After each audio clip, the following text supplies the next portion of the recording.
How you doing, everybody? Welcome back to Stand Focused for Jesus. It's cool on this Sunday morning. Got one of my favorite hats on, keep it 100, and y'all know how I do. that's all I know how to do.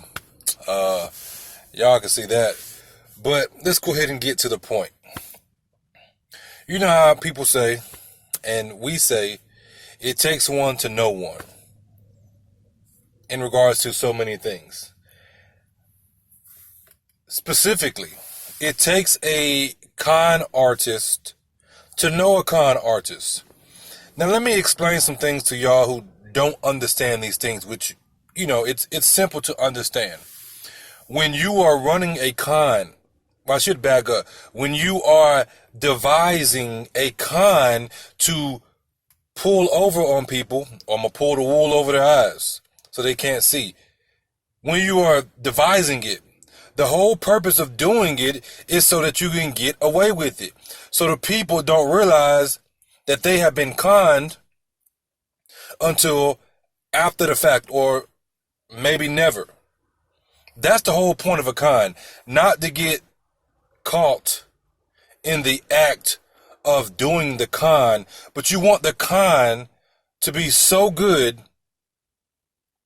that you get away with it, scot-free, as they say. That's why they call them what? Con artists. You hear me say this all the time. Everything is art. Everything is a form of art. It's just a matter of how you are expressing your artistic creativity. We shall say. Everything is a form of art. A vehicle is a form of art. Music, poetry, rap, it's all forms of art. God creating everything that we see and we don't see is a form of artistic expression. Con artist is a form of creating a con that is so good that you get away with it. Think about the popular series, Ocean's 11, which is a pretty good set of movies for what it was. Some of you know about that. You're like, oh yeah, man, that was good. That was good. Boy, they had that thing down packed. But old buddy, he was crazy. He had to get up out of there. What was the whole point of them doing that? So they can get away with the money without getting caught, and them not knowing, the people that they were conning, not really knowing what was going on. Let me also add this, because a lot of you may or you may not know this about me. It takes a con to know a con. I used to be a con artist. Some of you watching this video right now, you can vouch for me in my past and some of the things that I used to do. And if that's the case, put a comment in the description, put a comment in the comment section or whatnot, on Facebook. Because if I'm uploading this video to YouTube, y'all already know how I do. And that's just to protect the people, to keep the wolves and stuff out, because these comments, they be going crazy or whatever. But if you're watching this video on Facebook and you know about my past and you want to bear witness, put something down there and say, yeah, he used to run some scams. I know. So for those of you who don't know, I was locked up before, been to jail. I did 18 months behind bars, federal time, for making and selling counterfeit money. Now, I had charges in 2 different states at 2 different times. Yeah, real stupid. When I was young, I got caught in Alabama. I went down there with my cousin and everything. I was like 16, 17, maybe 18. I think it was a little bit before that, because I had signed up for the military before I went down there. And I got caught right around the time that I was leaving for the military. And so I went down there with my cousin, my older cousin, down there like the Mobile, Bay Minette, Fairhope area. And my cousin is about 8 years older than me, 8 or 9 years or something like that. And I put him on. He was like, "Dang, you making counterfeit money and stuff?" So I was just really making it at the time. I didn't really have a plan. So he started taking it, and I would just print it out. He said, "Yeah, just print it, man, just print it." So we had printed so much money, because when we did get caught, the Secret Service, because the Secret Service came and got us. But they got him, and then I'll tell y'all the story. I get to that. But he said, just print it, man, just print it. So we just print it. And he would take it to the store, and then he would spend it. And he had this chick named Cynthia. I still remember her name. It was a white chick. Or we would say a Becky. That's who he was talking to. And we went to, I think it was Burger King or Arby's. And you know, when you look back on things, you can see the hand of God on stuff. Because the way that we got caught wasn't that we got caught outright. The way that we got caught was because of my cousin's stuff. His phallus, his penis. He used to talk to this chick. Or, let me make sure I get the story right. The chick used to want to talk to him. But he would not talk to her because, allegedly, I don't know if it's true or not, she had AIDS, HIV. And she was still going around sleeping with people. And so, I don't know how he found out or whatever. I don't know none of that. You know, that's above my pay grade. All I know is, you know, what I was told. And he would warn people and say, hey, man, you know what I'm saying, she got AIDS, she got HIV or whatnot. Maybe my cousin slept with her and, you know, I don't know. Maybe he did, maybe he heard it through the grapevine. But we went through, it was, I think, Arby's or Burger King. I know we went to both Arby's and Burger King. We went through the drive-thru or whatnot, and she happened to be there. Now, I didn't find none of this out until after the fact. And when the police started hearing about the counterfeit money going around, because it got out kind of like pretty fast, because we was moving and stuff like that. We was moving it. Like, you know, you're moving weight and stuff. They came to her and they interviewed her and stuff like that. And she didn't know that it was my cousin. But she said it was him because she didn't like him. True story. As God is my witness, true story. She didn't know specifically if it was him. But she implicated him because she didn't like him because of some of the stuff that he was saying. Like I said, I don't know if it was true that she had AIDS or if he was lying. You know, I don't know all that. That's really beside the point. So you can see the hand of God on that, because that's how the Secret Service got involved, because the police, the local police, they took it to them, the local Secret Service, and then they got involved because the Secret Service is the one who mostly deals with money. I wonder why. So here I am involved in some men in black suits, and I'm like young, you know. it was crazy, and it gets even crazier. So me and my cousin, we coming back, and he's like, man, I think they on to us or whatever. So we see the Secret Service riding by, you know, they in their black car and everything, and then they eventually come on the property. And my cousin, I think he like takes off, and so I'm talking to him.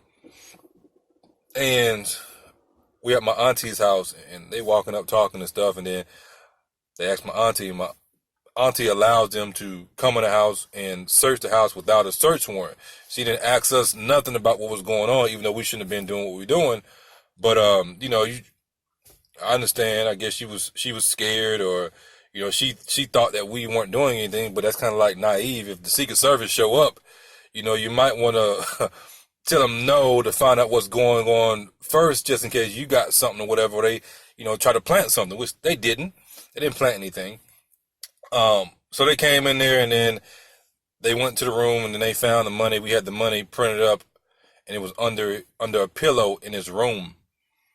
And I think he had came back because he was like hiding, ducked off. He was watching. He came back, and then they took him to jail.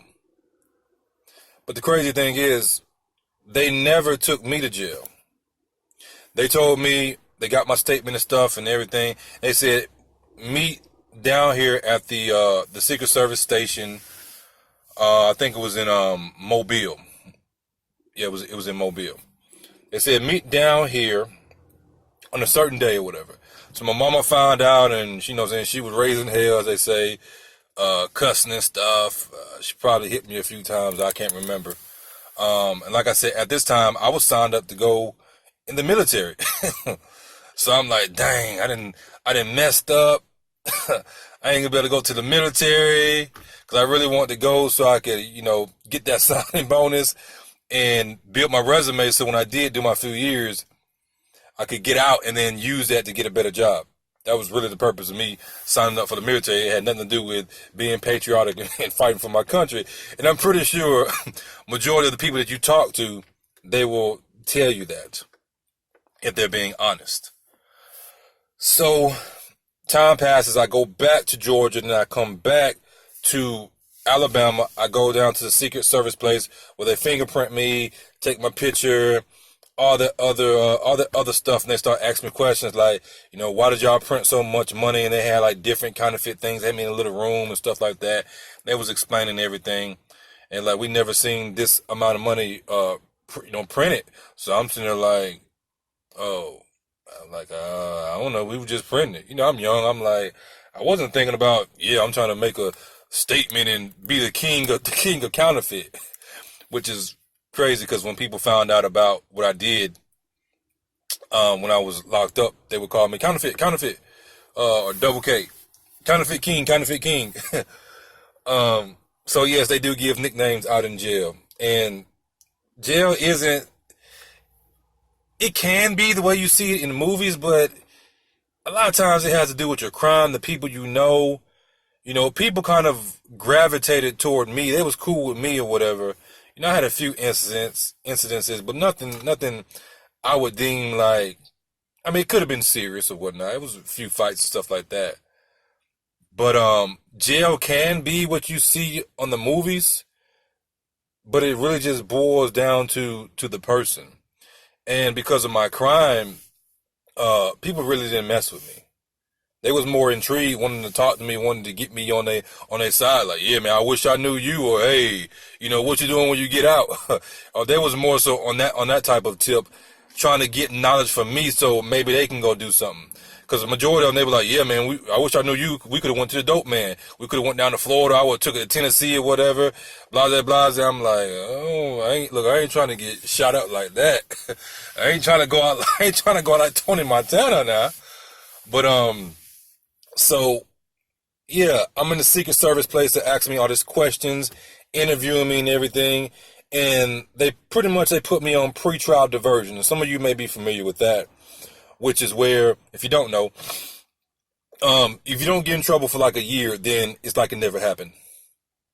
But, there are forces out here that we call the devil, who have motives for, the Satan has a purpose for everybody, and God has a purpose.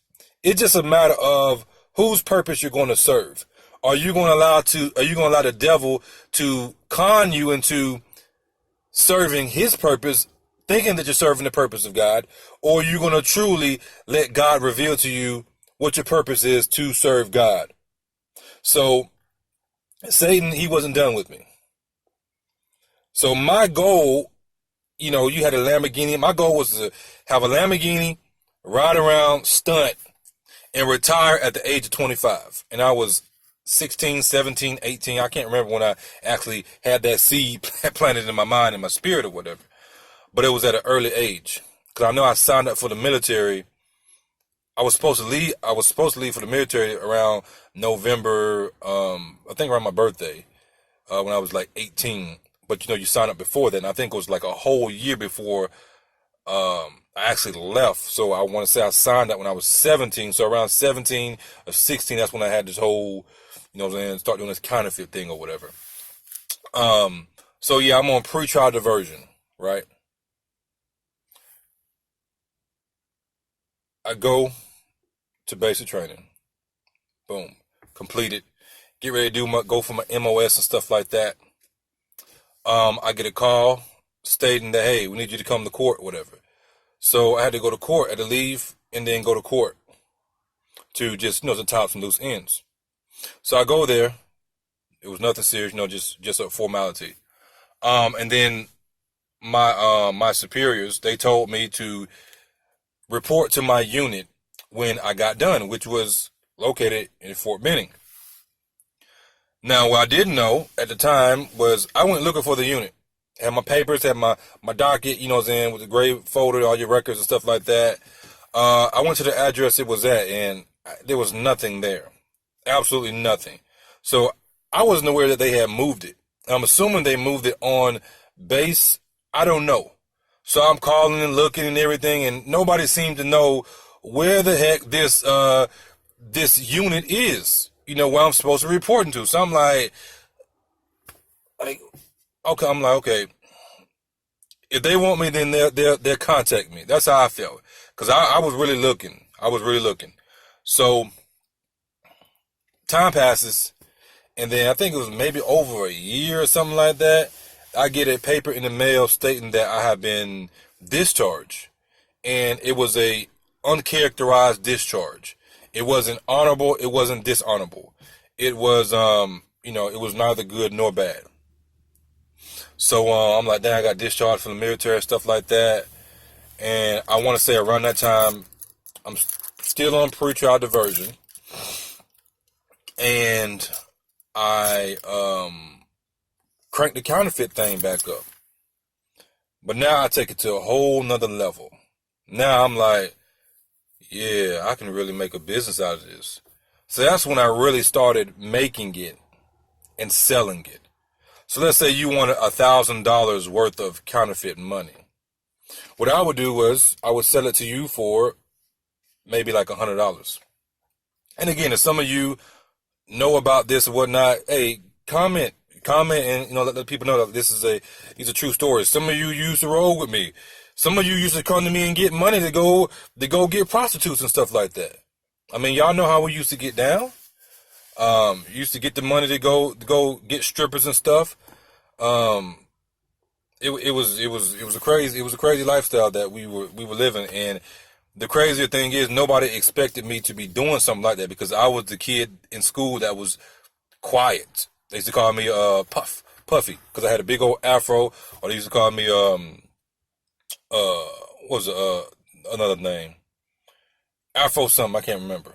But I was known for the quiet kid with the big old giant afro where you stick your hand in it and then it popped back in place. That was the guy that I was known for. You know, I was pretty quiet, making A's and B's throughout majority of my education, I don't know the right word, system, all throughout the grades and whatnot. I made A's and B's up until around that time, like 11th, 12th grade. That's when I start slipping. And I remember the first time I got I think it was a C. I think it was a C. I cried. I cried because I thought I was going to get a whooping. My daddy asked me why I was crying. I said, because I got a C. So, yeah, I was that guy. So when people found out later, because it was in the newspaper, local man, Columbus man, locked up for counterfeit money when I got caught the second time. Yeah, I know. People like, no way, they didn't believe it. And even today, when I tell people that, they kind of like still don't believe it. And even before I was saved, when I used to talk to females, and I used to tell them like, yeah, I've been to jail, so you may not want to talk to me. They're like, what you been to jail for? They'd be like, what you been to jail for? And I'd be like, making and selling counterfeit money. They'd be like, they didn't believe me. I have one chick I used to talk to. Matter of fact, my ex-fiance. Her cousin works for the FBI. I don't know if she still works for the FBI or whatever, but during this time she did work for the FBI. And she had her cousin look me up to confirm that I had been to jail for making and selling counterfeit money because she didn't believe me. She didn't believe me. So that shows you the deception with somebody. That was Satan. Satan do that. Satan will come right out and tell you what he's doing, and then he'll turn around and do it, and people won't even believe it. A female will come out and say, yeah, I'm finna sleep with your husband, or I'm finna sleep with your dude, and then other females won't even believe it. Or you ain't finna sleep with my dude, blase, blase, not realizing that probably majority of the time they've already probably slept with him. And vice versa. Dudes will say the same thing. That's how Satan does. He gets his rocks off on that or whatnot. It's a game to him. So like I was saying, I was cranking it up again, making this counterfeit money, taking it to a whole nother level. And it was easy for me because all I had to do was pop my CD in. I had already had all the money lined up, 5 ones, 10s, 20s, blase, blase. And I just, just printed it out on my paper, and, I already had the watermarks and stuff like that. Like, I was ahead of my time. I knew how to get around. During the time, they didn't have the money like they do today, but I knew how to get around the marker. All it is a reaction. It reacts a certain way to something that's in the money or whatnot, and something that's in the marker. So all you gotta do is figure out what's in the marker and what's in the money. And you got other people you can get that information from and whatnot. The magnetic strip, you can get around that. The watermark, you can put that in there. The whole point of making counterfeit money is not so it looks like monopoly money. The whole point is so it can pass for the real thing. And so I used to take it down to my homeboy shop. I can say his name. If you get mad, then hey, it is what it is. It's part of my story. But y'all probably know him, Kelvin, at Top Notch Customs on Bean Vista Road. We used to be down there, and I used to bring it down there, and I used to pull it out and ask for change. And all the boys would be down there. Nate used to roll with us. Nate has passed on. That's some of you may be familiar. Nathaniel Zellner, Angel's brother. He just passed recently. He used to be down there. I want to say Big Mike used to be down there. Marlon. I mean, I'm not naming names to call people out like, oh my gosh, like, that's in the past, but it's a part of my testimony, and y'all were there and whatnot. So I used to go down there, and I used to pull out my pocket and see how good it could pass. Like, hey man, let me get change. So we done at Kelvin shop. Levester was down there. Levester Lee, that tense. He probably like, man, don't mention my name, man. But hey, man, you was there. You a witness or whatnot, so you can testify to these things. And I don't get down like that. We don't get down like that either no more. So when we all good, you ain't finna go to jail. So hey, it is what it is. And we used to wild out, do stuff we had no business, but thinking it was cool to do. And I got set up by a dude named, y'all probably know him because he went to Kendrick. Some of y'all know this story, but a lot of people may not know it. I used to call him, in Kendrick they call him Big Lex. But it wasn't Big Lex, it was Big Lex's dad who set me up. Big Lex's dad, I think his name is Alexis. I can't remember his last name, but I think he does like real estate now. So I hope you're doing well, brother. I have no grudges against you, no grudges against your father, whatnot. It is what it is. Hey, I was in that game. We was in that game, playing the game. So that's a possibility for it to go down like that, and that's the way it went down. Big Lex's dad, he was a confidential informant, and he set me up. He was the one that was buying it from me. He was like, he was coming like he was getting that work from me. He was buying it like, ooh. And I'm like, ooh, I'm getting paid. So he was down in Dothan, and what he got caught was, I think he was already on probation, and he was on a job or whatnot. He was working, and he kept on going to the same store, getting change for 100s. I can't tell you where else he went or whatnot. Like I said, he was buying it. He was buying it, and he was coming back getting more and more or whatever. So I guess they caught on, of course, and then the police got involved, and then they found out that he was already on probation, and from my understanding, he was already a CI, or at least he became one then. But from my understanding, he was kind of like already one or whatnot. And he set me up. I knew something was up. You look back at it and you say, man, that was that what I'm saying? It was meant for me to get caught. I knew something was up, but I didn't know specifically what was up. Like, I usually be on my game when it came to making counterfeit money. Like, I would have on gloves. I would burn the scraps and stuff like that. I would get rid of all evidence. Like, I used to go above and beyond, but just that one time, I was just like sloppy. Like, I didn't care. I would literally ride. I would say, I'm gonna meet you here. You know, you hear stories about people meet me here and then they end up changing location or whatever. I used to do all that. Meet me in the woods right here, whatever, so I could see, and I'd be in the woods, be in the woods somewhere, you know what I'm saying, watching the traffic go by, you know what I'm saying, seeing if it's a setup. Like, true story. Living that crazy life. So yeah, I just got sloppy, and then I allowed him to come to my house. And a lot of times, you know, I didn't do the transaction at my house. Like I said, I was going to meet you somewhere else. But he called one time and said, yeah, I want this amount. Then he called another time and said he wanted this amount. Then he called, I think, another time and wanted this amount. I knew something was up, but it was just like, you know, you see in the movies, like Belly, stuff like that, you know something's up, but you like, man, I'm finna still go ahead and go through with this deal, even though I know this is stupid. I just wasn't being smart or whatnot. And what he was doing was, when he was calling, was he was, they were recording me. The Secret Service, the GBI, and the local police department, they were recording the conversation and stuff like that so they could have that evidence against me. So he came to the house. He was in a blue truck, a blue pickup truck, like an older pickup truck. And I remember what I had on. I had on some Jabot jeans, like when Jabot was popping. I want to say a tank top, a wife beater. I know I had on a platinum FUBU jacket, bubble jacket with, you know, with the big old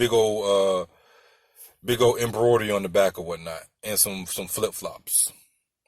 Pulled up in the truck, and I knew that something was. I just knew, but I still went through it like a dummy. So I remember I had the money in the jacket sleeve rolled up. He pulled up. I got in the truck, knowing something was up. He pulled the money out in an envelope. I looked at it, I counted it, I gave him the money and whatnot, and I'm just like, you know, kind of like in the movie Blow, where he knew he had messed up, he knew he had got set up. It was kind of like that. I laugh at some of these movies, 'cause I'm like, bro, I went through that. Like, man, I'm finna go to jail. This ain't right. I knew I was about to go to jail. Still went through it like a dummy. But it's part of my testimony. So, I mean, so he gave me the money in a unmarked envelope, white envelope. The money, you know, you already know, the money was marked. The Secret Service had given it to him. I get out. He drives off, and then that's when you can say all hell breaks loose. I'm walking back to the house, and out of nowhere, as God is my witness, like 11 or 12 undercover police, Secret Service, GBI come out of nowhere with guns drawn. Get on the ground, get on the ground, get on the ground, get on the ground, get on the ground, or whatnot, and lay me down on the concrete right in my driveway at 4421 Curry Street, in my mama house. At the time, my mom was dating Whoop. Some of you may know him. He's well known in the city, William Wooten. He was dating my mom and everything, and who was in there? My mom, my brother, Whoop, and my brother's friend. I can't remember his name. They ransacked the house, you know, going through the house with guns drawn and stuff like that. They had a warrant, but I'm gonna get to that too. I'm gonna show you the hand of God on all of this, because I could have got away with it all. A technicality. And I didn't find that out until after I was saved, after I was born again. So they going through the house or whatever with guns drawn. They looking in the like in our den area. We have an area where we keep luggage and stuff like that. They're all up in there looking for people. Like, it was just like crazy. Like, I didn't see all of it because I was on the ground. They was handcuffing me or whatnot. I was outside while they were doing all that or whatnot. And then my mom was at the door. They telling her you know, it was crazy because she's at the door seeing what was going on, because I guess she realized that she heard something or whatever. So she's at the door. I remember she was at the door, and they was telling her to get on the ground. So they got my mom on the ground. She was like they were trying to put her in handcuffs, stuff like that. Then she said something about her knees was bad or her back was bad or something like that. If she watches the video, she can chime in on that or whatnot. It was just crazy. Like, they was deep. They was coming in there and then uh, looking for stuff and everything. And then after everything boiled over, they had whooping handcuffs and everything. You know, he kind of like, he didn't like the police as it is. So he talking to him and stuff like that. But then he talking to me like, you better, pretty much telling me like, hey, you need to man up or whatnot. You did this or whatever. We ain't going down for your stuff, which I already knew I wasn't going to, do that or whatever. So they was asking me these questions. Where is that? This and that, this and that. And they took everything, took the computer, took the money. I had credit card reader writers where you could I could take your debit card and I could swipe it through the machine. This is way back in the early 2000s. Folks didn't even know about stuff like this. Well, take your credit card. Y'all know about now. You can take somebody's credit card, swipe it to the machine, and then you could take another blank credit card and you can swipe it to the machine, and then it would have all the information on there. I was doing all that back then. I was doing check scams and stuff like that. I had everything set up. Like, I devised all this stuff to be able to get the money that I wanted.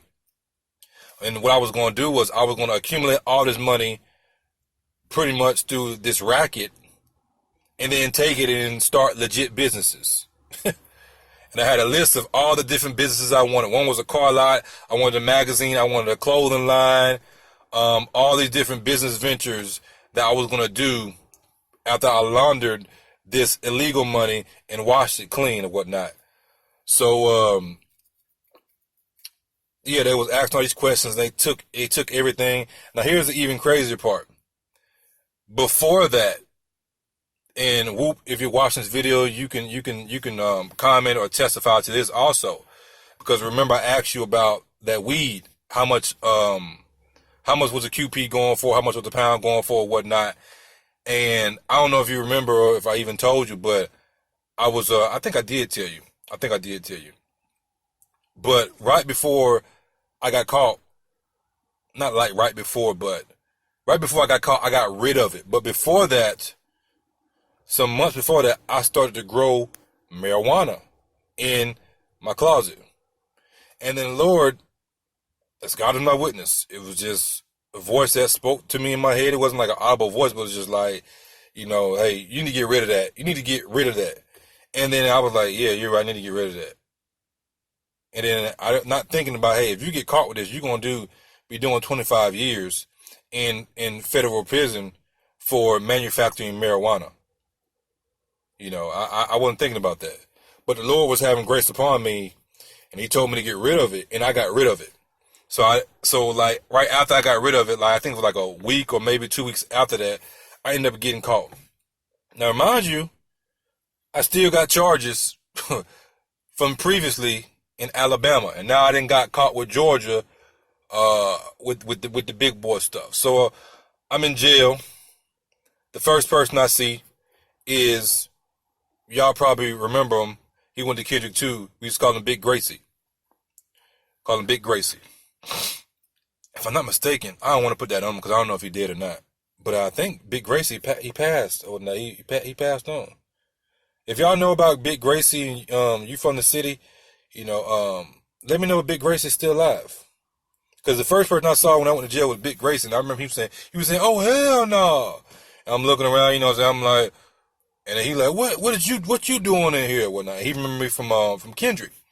And I start telling him everything, what went on, and like dang, so I was rolling with him for a minute or whatnot, and then I was really cool with a dude named Demetrius.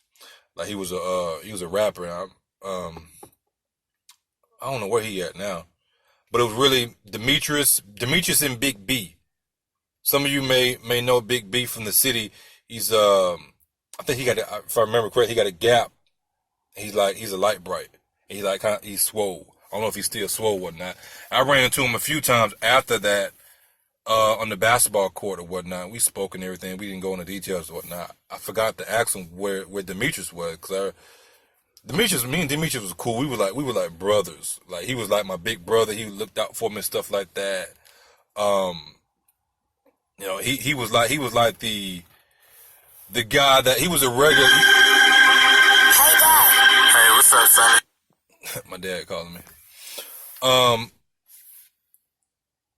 he was like the regulator of our block. Like he made sure everything went down the way it was supposed to go down. Like if somebody was gonna fight, he like, nah, y'all ain't finna do it like that. Take it to the cut, and this how it's gonna go down.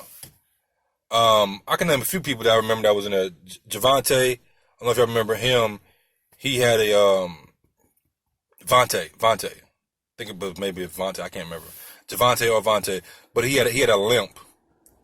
He had a limp, and then you had New York, because his New York his teeth, he had one tooth that was turned this way. He had like a crooked tooth, and then he had a limp too. So some of y'all may remember these people, whatever. Just giving witnesses like, hey, this did go down. And plus, I got the paperwork and stuff to prove. I ain't got no reason to lie about this. Um, so they're talking to me and stuff. They're like, yeah, man, if you get that pink paper, man, you gonna do Fed time, man. You finna do some real time. So I'm like, man, how many years they talking about doing? Man, you probably do like 5 or 6 years. So I'm like, oh man, 5 or 6 years. And the one time that I cried in jail isn't what you think. I never cried because I got caught. Because when they laid me down on the ground, that's the day that I retired. That is the day that I retired. As God is my witness. I never been back since for any crimes, unless you want to count speed and stuff like that, which they consider breaking the law or whatever, but nothing of that nature or whatnot, like making counterfeit money or drugs or whatever. Um, the one time that I did cry was when they were telling me that, hey man, yeah, you get that pink paper, and I got that pink paper. And that meant that the federal government, the feds had picked up on it. The feds had not been involved, and now they've taken over the case. And then when I realized that they were talking about 5 years, 6 years or more or whatnot, and I realized how old my brother was, I said, my brother be 20-something years old when I get out of jail. That's the one time that I cried in jail. Other time I cried was in reference to when the Lord really revealed to me the wickedness of my heart. And I realized the pain that I had caused, not only to God, but to myself and also all those around me. I cried then. That's like the only 2 times I cried in jail. Those 2 times or whatnot. But yeah, when I got locked up by the state, Muskogee County, where I stay at, that's the county. They had me with like 1,000 counts of first-degree forgery and like so many counts of second-degree forgery and all these crazy counts, and coming out there, and I remember, I think it was one time my dad came, my mom came, and Kelvin came. I want to say Craig came too. Some of y'all may know Craig Allen or whatnot, which he know about all this too. I want to say he was there, but it was a few people there. Maybe Craig was there, maybe he wasn't there. I can't really remember. I know Kelvin was there. My mom was there. My dad was there. I want to say it was a few other people, but I can't remember. And yeah, they was calling up my counts and stuff, and people was like, man, they were like, pretty much, he gone, man, he gone. He got so many counts, he gone. But so I had the Alabama charges already. I had now the state charges of all these counts of first degree and second degree forgery, and they charged me with every piece of paper, every piece of money that I had printed, and for each sheet it was like 3 bills you had on there. And so if I had 200, they would charge me with 200, to give you an example. But I had like 1,000 something counts, so that shows you how much money I had printed on each degree or whatever. But then, like I said, fast forward, the feds picked up on it, which superseded the state charges or whatnot. And I ran a deal with the public defender, because my folks were talking about getting a lawyer, but I was like, nah, don't worry about all that. I did what I did. I would say that about myself. I did man up to my crimes when I wasn't like, I wasn't like implementing other people. and some people they were afraid of that I was going to say, yeah, I was down at so and so's place and they was involved with it or whatever, blase blase. I never did that. When they asked me, when I was in the interrogation room, they asked me who was all involved, who did it. I said it was myself. They was like, who the mastermind? I was like, it was me, because I was the mastermind behind it. They didn't believe it. They thought I was involved with somebody else. Like, no, it was me or whatnot. I mean, yeah, I could have stressed and say, yeah, I'm gonna give you information. You worked me a good deal, but I never been that type of guy. I never been that type of guy. And as twisted as it may sound, it was wrong. But a lot of the stuff that I was doing, of course, it was for my own selfish wants and needs, but also because I wanted to set my boys up too. And those who were around me during that time, they know that because if they were asked for counterfeit money, I would give it to them. Another witness, Keith White. I know some of y'all are probably gonna be mad calling y'all names out, but I mean, let's just keep it. I mean, we keep it 100. I mean, this is part of our stories of us growing up in the hood and everything. You can't subtract that from who you are today and not acknowledge, saying your past and the things that hopefully God brought you through. And Keith White, he used to get money from me and do whatever and whatnot. So yeah, fast forward, I got all these charges. I end up copying a deal for 18 months. And I did my 18 months, and then after I got out, remember I still got the charges from Alabama looming over my head. So now I have to go to Alabama like a week after I have just gotten out to see what they're going to do with the charges over there. So I'm like nervous, I'm scared. My grandma, my mama, they praying, said, baby, it's taken care of. We prayed about it. Lord going to take care of it or whatnot. And at this time, I ain't like, I'm listening, but I ain't like, yeah, Lord God. I'm just like, okay. If like grandma say something, okay. I wasn't like, yeah, praise the Lord got this or whatnot. I wasn't there because I didn't have the right people around me at the time, because the Lord really started to reveal a lot of things. And I did, they say, oh, you found religion in jail. For me, I did meet Jesus in jail because it allowed me to sit down. The Lord had me to sit down because that's the only way he was going to get me. And I relate this to the scriptures in regards to when the children was building the Tower of Babel, when the people were building the Tower of Babel, right? God said that he came down, he looked that they were doing this. He said, and nothing will stop them now from what they have imagined. Nothing was going to stop me from my dream of retiring at age 25. Nothing, nobody was going to stop me. The only person that could stop me was God. And the way for him to stop me was for him to sit me down in jail and for me really to realize the extent of the decision that I had made. So I am, an exception to the rule of, you can say, finding religion, which from a biblical perspective, what is religion? True religion, pure religion, is to love one another, to love the Lord your God with all your heart, soul, mind, and strength, to take care of those who are less fortunate. That is what the Bible teaches in regards to religion, to love one another in righteousness or whatnot. So yeah, I met Jesus in jail. That was the first time I actually saw the light. I didn't see his face or whatnot, but I saw him.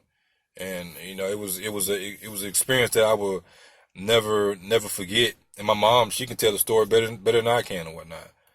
But I got out and I didn't have the right people around me to continue in the path that I needed to continue in. So I go to Alabama and they end up running it concurrent, which means pretty much time served. It's like I did the time that they wanted to when I was in jail or whatnot. So it was time served, and they put me on probation for like three something years, and I had to pay restitution, all that other stuff, blah blah blah, piss test, all that other stuff. Then I went on living my life and stuff like that. the day that I got out of jail from Georgia, I walked all the way home. I walked all the way home. I remember the first thing I said, the first thing I'm gonna do when I get out is thank God, and that's what I did.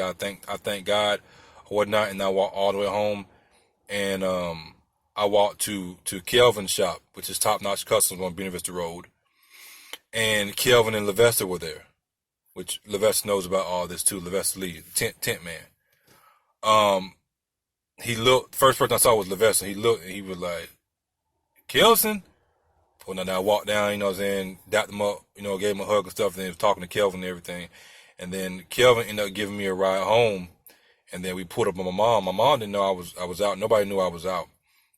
And then, you know, I had this big reunion, everybody crying and stuff like that, or whatnot, and everything. And I went on with my life, and it wasn't until later that I really got grounded in the word and really took it serious. The reason that I didn't take it as serious as I did when I first got out was because I didn't have the right men of God and women of God around me. And so that's also part of my testimony, that period in between. And it wasn't until later, and what it took for me to, I believe, really realize and hit the ground running was to go through depression, because I've never dealt with depression in my life. People would always come to me and say, you know, I'm gonna come to Kelson because he's a strong brother. He let everything roll off his back. But it took for me to go through depression, just like to really hit rock bottom. And then after that, you know, the rest is history. Now I'm making these videos right here. So the point of me speaking all this and giving you this testimony is for you to have an understanding of, I know what I'm talking about when it comes to con artists. I used to run scams. One scam I used to run was I used to sell stuff on eBay that I didn't have. I used to sell stuff on eBay that I did not have. And this is back before eBay was jumping like it is today. A lot of the stuff you see today, as far as the security measures they have for eBay, I'm one of the reasons. Because I used to scam people back in the day on eBay. People would send me their money. I would take the money orders. And what I would do was, one scam I ran, I'm going to tell y'all one scam, then I'm going to move forward to make the real point that I want to make. One scam that I ran was, I was selling projectors, TVs, a whole bunch of other stuff to people on eBay that I didn't have. I know I didn't have it. And they sent me the money orders, and I would have my homeboy sign the money order, the first name with his opposite hand. And that was Scoob Streeter. Scoob, he know about Scoob was my road dog. We used to get down. We used to get some money. Back in the day, we used to get some money around some scams. So Scooby, if you're watching this video, you know, you can comment on it too and testify to that. But he used to do that. He used to sign on the money orders the first name with his opposite hand, and then other partner Jonathan Harris. Some of y'all know him too. He would sign the last name with his opposite hand, so the signature could never be traced. And then we had an account that we would deposit it in, and then we would get the money out or whatnot. And then the one scam we ran, it was like for 10 stacks. It was a little bit more than that, but I forgot how much I gave Scoob, but I broke Scoob off. Now I broke all my boys off. I think I gave Jonathan like $500 just for doing that, legit money. And I broke Scoob off pretty good. And you know, I got my cut because I was the mastermind doing it. So that was one scam I used to run. Another one was I used to sell cars that I didn't have. One of the biggest scams that I almost got away with was, as God is my witness, is selling a Lamborghini that I did not have. Now this is before the internet was popping, where you can go on there, you can find pictures. I used to go deep into the web and find pictures of cars or whatnot, because I know how to do all that stuff. People didn't know about that back in the day. Now people know how to do that and everything. And I would find these pictures deep in the web that I knew nobody was really gonna find. And I was selling this Lamborghini that I did not have. True story, but it was a kit car. That's when kit cars were really popular. It wasn't a real Lamborghini; it was a kit car Lamborghini. And I had listed it for sale and everything, and the guy sent me the money for it. He sent me the money. I think he sent me like $30,000, $40,000 through PayPal. And you know, when somebody sends you money through PayPal like that, it takes like a day or two to clear your bank account. So as soon as he sent it to me, I'm sending it to my bank, the bank that I had set up, right? But he wanted the I had forged all the documents, stuff like that, and I sent it to him and everything. I'm like, yeah, it's being shipped right now. I had like the pictures, everything like had been shipped. As God is my witness, true story. But he wanted a title to the vehicle. So I'm like, dang, I need to get him this title. So my partner, Jonathan, he had a Regal during this time. I think it's like a 1985 Regal. And he had the title to it. So I told him what was going on or whatnot. I said, hey, man, I'll break you off. I just need to get a copy of that title. So you may be saying, well, why are you getting a copy of the title? Because I was going to forge the title. I scanned the title. I had the title up in my computer or whatever. And I was just going to make changes. Change the VIN number to match what I needed it to match. Change the name of the vehicle and stuff like that, and then send him a copy of it. That's all he needed. He needed that or whatever. But something was going on, and I ended up running the streets. And then that next morning, because the money was supposed to clear on that Monday, and I think it was that Saturday I went out, and then that Sunday, something happened. I pretty much I didn't do what I was supposed to do. I didn't go in there. I didn't make my edits and stuff like that. So that Monday he had canceled the transaction, and so I didn't get that money. And all I had to do was complete the title and forward the title and send it to him. Then I would have got that money. Then I would have closed the PayPal account and withdrew the money and stuff like that. And then the rest would have been history. So I say all this, and again, I emphasize these are true stories, true stories, and that's just some of the stories. I haven't given y'all all the stories, but that's just some of the stories, some of the main ones I can really remember. On this day right now, this Sunday, you have people piling into these church buildings, thinking that they're getting fed the word of God, thinking they're getting the proper nutrition, when 99% of the people, I'm going to go even higher, because the Bible teaches this, 99.9% of the pastors in the pulpits are con artists. And they are conning you out of your money through the manipulation of scriptures. So you're thinking that something is true because they're manipulating something. They're being artistic with it when it's not really what you think it is. That's the point of me giving all those stories and whatnot, so you can understand from my perspective. I know a con when I see a con. I know a con artist when I see a con artist. I still keep up with the cons that are going on today, so I can be educated, so I won't be con myself. So when I see a con artist in disguise, like he's a man of God, come on now, I can see that. For one, I went through that whole thing, conning people, thinking of elaborate schemes to get this money. Or I'm going to retire at age 25. And I was that close. And the only thing that stopped me was God. I was that close. I can tell you another story about some marijuana. Let me add this testimony too. Another witness to this is Courtney.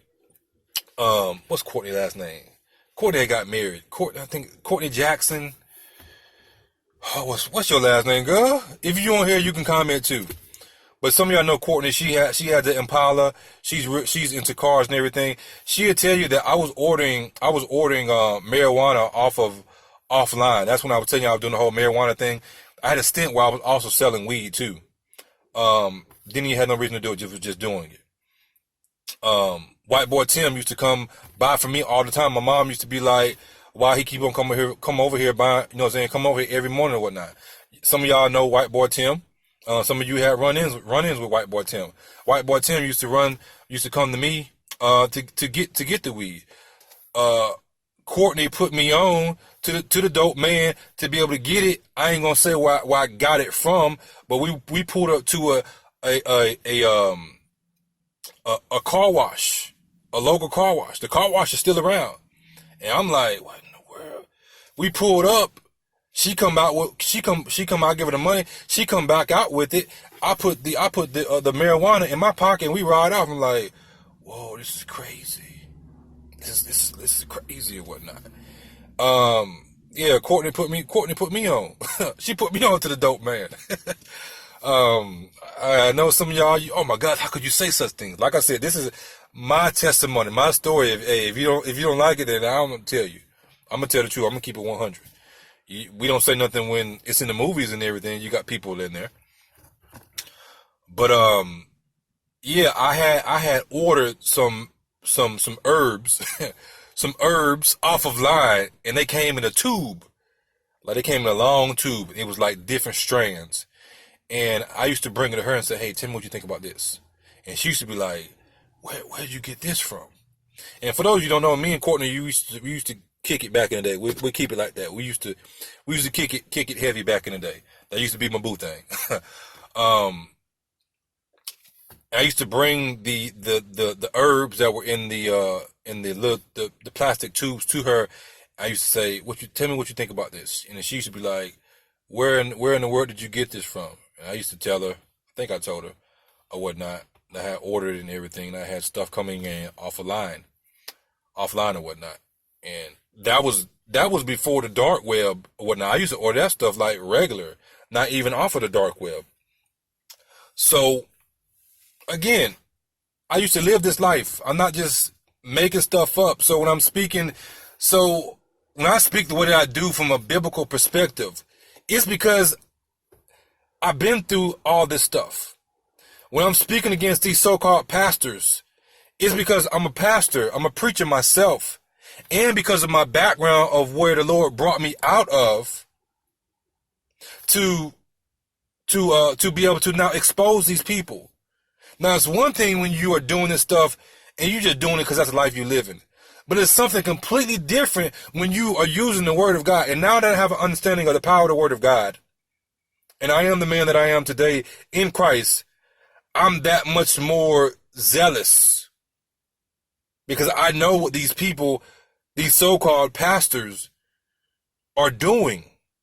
I know exactly what they're doing. They're running cons. They are con artists. And majority of them right now, during this time period, I think it's like 10 or 11 o'clock, I don't know what time it is specifically, they are about to run one of the greatest cons ever, manipulating people out of their money. So when I talk about stuff like that, I know what I'm talking about.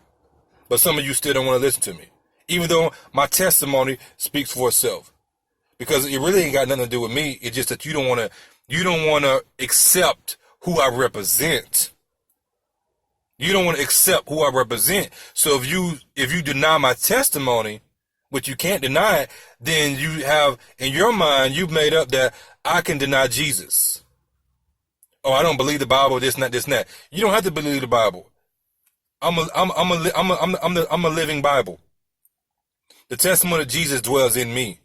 So you can deny all that stuff or whatever, but you can't deny the things that I've been through. You can't deny the words that are coming out of my mouth of me testifying about what Christ did for me. Unless you're going to say that I didn't exist either. Unless you're going to say that the things that I went through, they weren't real. And if you are the dictator of that, then who are you saying that you are? And what are you saying about the rest of the people? and the experiences that they went through. You're saying that the experiences that they went through, they're not real either?